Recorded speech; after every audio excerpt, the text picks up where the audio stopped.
Bom dia!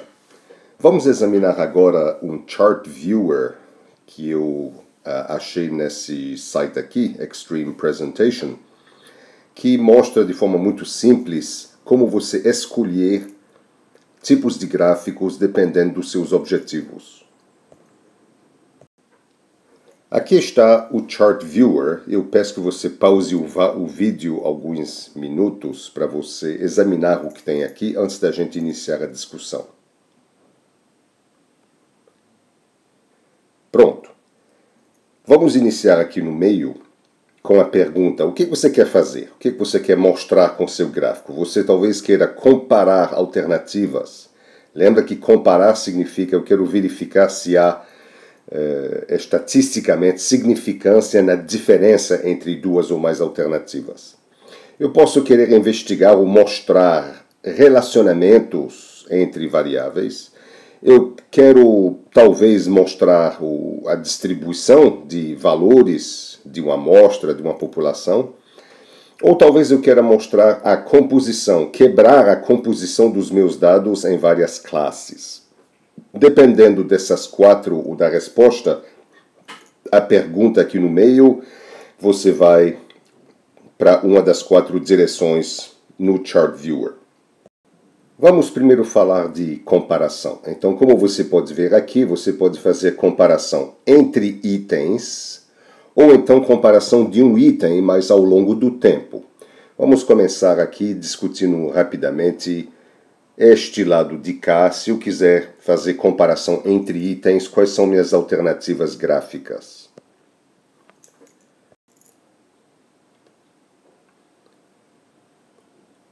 Pronto, aqui estamos com zoom em cima do que interessa e vocês podem ver aqui que eu tenho ainda a decisão entre uma variável por item ou duas variáveis por item. Se eu tiver que comparar uma única variável por item, por exemplo, eu estou comparando carros e me interessa apenas a variável preço, por exemplo. Se eu tiver poucas categorias e poucos itens, então eu posso usar, por exemplo, o que se chama um column chart. Se eu tiver muitos itens, o column chart se torna muito difícil de ver, então usamos um bar chart, ou podemos usar, claro que são sugestões. Voltando aqui, se você está comparando uma única variável e houver muitas categorias, você pode usar tabelas ou tabelas com gráficos embutidos. E finalmente, se você tiver duas variáveis por item, você pode usar uma column chart com largura variável. Aqui está. Estamos agora novamente na comparação, só que queremos fazer comparação ao longo do tempo, a mesma variável, ou ao mesmo de um item, ao longo do tempo, e as nossas alternativas estão exibidas aqui.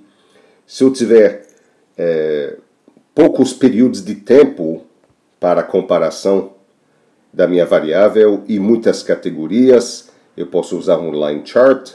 Se tiver uma única ou poucas categorias, um column chart. Mais uma vez, a gente usa column chart para poucas coisas e outra alternativa quando tem muitas categorias. Se eu tiver vários períodos e os dados forem cíclicos, eu posso usar um circular area chart, ou também chamada de radar graph ou radar chart. E se os dados não forem cíclicos, eu posso usar um line chart, ou também o que a gente chama uma time series, uma série temporal.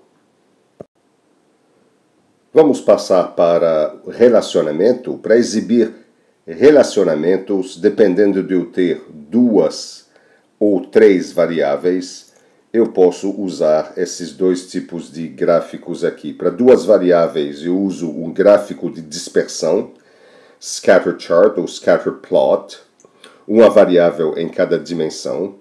E se eu tiver três, eu posso usar ainda a largura de um círculo para indicar a terceira variável. Então, eu teria aqui um bubble chart. Para exibir a distribuição inteira de dados, eu tenho aqui quatro alternativas. Vocês podem ver que Se eu tiver uma única variável, poucos dados ou muitos dados me levam a usar um histograma ou em coluna, ou também chamado de bar histogram, ou então um histograma de linha, que é mais contínuo e aqui é mais discreto.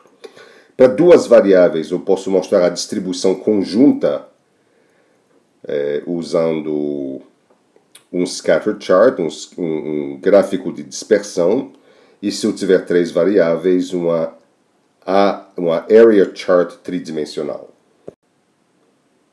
Finalmente, para mostrar a composição de um conjunto de dados que pode ou não mudar ao longo do tempo, aqui tem mudança ao longo do tempo, aqui é estático, nós podemos fazer o seguinte, vamos ver aqui a parte estática.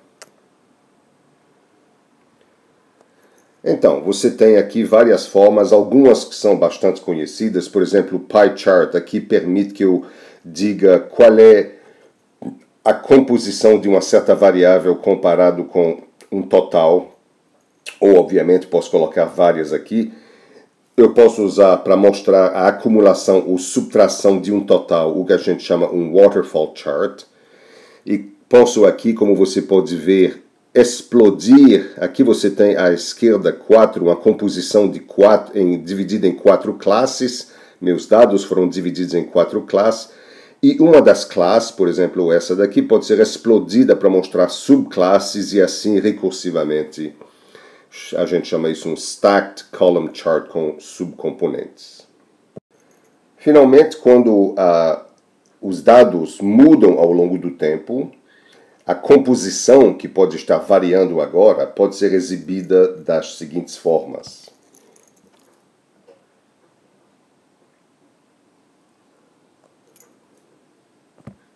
Para poucos períodos, quando apenas diferenças relativas estão me interessando, então posso usar esse column chart aqui, stacked column chart. Eu posso usar esse tipo de column chart, onde eu não tenho um somatório a 100% sempre como aqui, quando eu quero mostrar ou diferenças relativas ou diferenças absolutas ao longo do tempo.